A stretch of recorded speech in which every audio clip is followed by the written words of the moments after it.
Officials say they're making progress, having reached more than half of the children who need drops.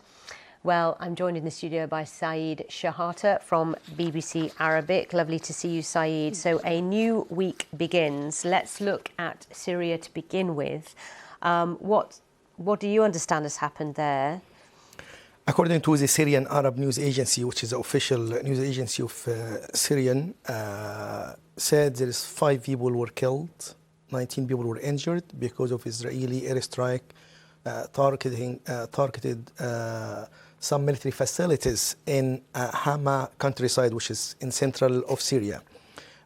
It's reported by some sources that one of these centers is used for like producing chemical arms, and it housed this center some military Iranian experts. So, and Israel didn't immediately comment, and usually they don't comment on these individual cases. They haven't made any comments yet. No, and but since 7th of October there is the airstrikes, according to the Syrian, from Israel, target many places, and recently was in Homs and other places.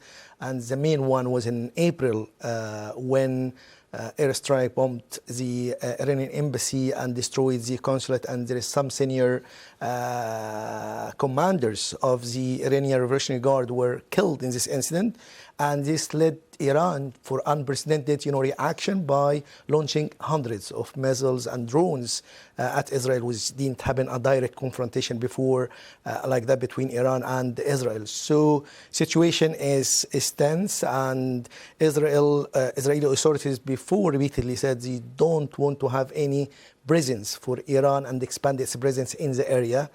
So it is, from the Syrian point of view, it's Israeli airstrike, but from Israel point of view, they didn't comment on these cases. Okay.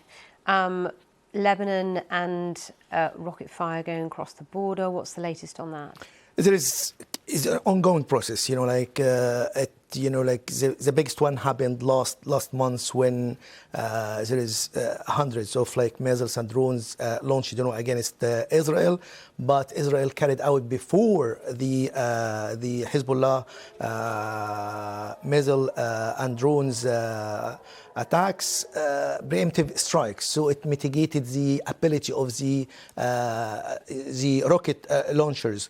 So the recent one is exchange of fire, it happened Israeli killed 3 paramedics in southern Lebanon. So Hezbollah replied by firing some rockets. Then Israel replied. So it's kind of ongoing. But the good news is calculated actions which didn't lead so far for an all-out war as expected or by other people. In the meantime, the program to vaccinate children against polio continues. It's going into north now, northern Gaza. So presumably the hope is that there'll be quite a period up there in order to enable that to happen safely. Absolutely. It is the 3rd stage of the polio vaccination campaign. It will start today, it will end in 11th. It will focus in the north of Gaza, and it targets 150,000 children under the age of 10. There is 2 stages before. The first one was 1st to 3rd of September, which focused on central Gaza. It reached 187,000 children under the age of 10. Then it moved to the south, which targeted 340,000 children under the age of 10. So according to the WHO and UNRWA and the other humanitarian organizations work on this vaccination campaign, is successful so far. So the good news for the children of Gaza. Okay. Saeed, thank you so much, as always, for your input on what's happening in the Middle East.